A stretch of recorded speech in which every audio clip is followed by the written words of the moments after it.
ನಮಸ್ತೆ, welcome to Kusuma's kitchen. ನಾನಿವತ್ತು ಮಾಡುತ್ತಿರುವ ಅಡುಗೆ ಹೆಸರುಬೇಳೆ ಪಾಯಸ. ಇದಕ್ಕೆ ಬೇಕಾಗಿರುವ ಸಾಮಾನುಗಳನ್ನು ನೋಡೋಣ ಬನ್ನಿ. 1 ಕಪ್ ಹೆಸರುಬೇಳೆ, ಅರ್ಧ ಕಪ್ ತೆಂಗಿನ ತುರಿ, ಸ್ವಲ್ಪ ದ್ರಾಕ್ಷಿ, ಸ್ವಲ್ಪ ಯಾಲಕ್ಕಿ, ಸ್ವಲ್ಪ ಗೋಡಂಬಿ, 3 ಚಮಚ ಬೆಲ್ಲ, ಅರ್ಧ ಕಪ್ ಹಾಲು, 3 ಚಮಚ ತುಪ್ಪ, 1 ಕಪ್ ನೀರು. ಮಾಡುವ ರೀತಿಯನ್ನು ನೋಡೋಣ ಬನ್ನಿ.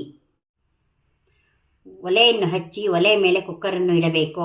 ಅದಕ್ಕೆ ಹೆಸರುಬೇಳೆಯನ್ನು ಹಾಕಬೇಕು. ಹೆಸರುಬೇಳೆಯನ್ನು ಹಾಕಿ ನಂತರ ಅದಕ್ಕೆ ನೀರನ್ನು ಹಾಕಿ ಕುಕ್ಕರ್ ಮುಚ್ಚಳವನ್ನು ಮುಚ್ಚಿ 2 ಕೂಗು ಕೂಗಿಸಬೇಕು.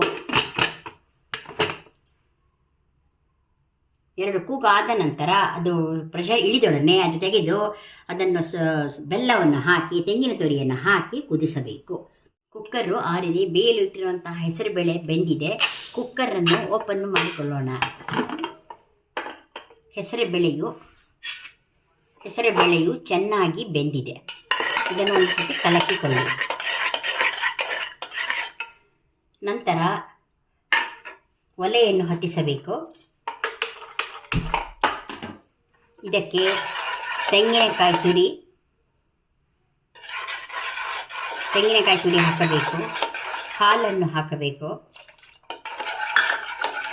ಬೆಲ್ಲವನ್ನು ಹಾಕಬೇಕು. 2 ನಿಮಿಷ ಕುದಿಯಲು ಬಿಡಬೇಕು.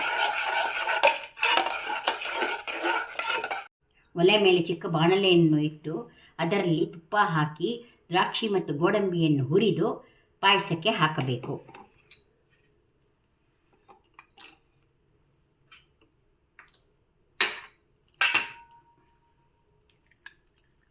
ಯಾಲಕ್ಕಿಯನ್ನು ಜಜ್ಜಿ ಹಾಕಬೇಕು. ನಾನು ಈಗ ಹಾಗೆ ಹಾಕುತ್ತೇನೆ. ನೀವು ಅದನ್ನು ಪುಡಿ ಮಾಡಿ ಯಾಲಕ್ಕಿಯನ್ನು ಹಾಕಿ.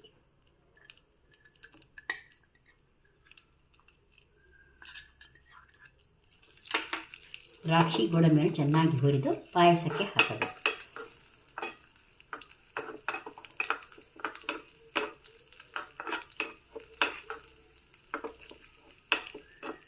ದ್ರಾಕ್ಷಿ ಗೋಡಂಬಿಯನ್ನು ಹುರಿದಿದ್ದೇನೆ. ಇದನ್ನು ಪಾಯಸಕ್ಕೆ ಹಾಕುತ್ತೇನೆ.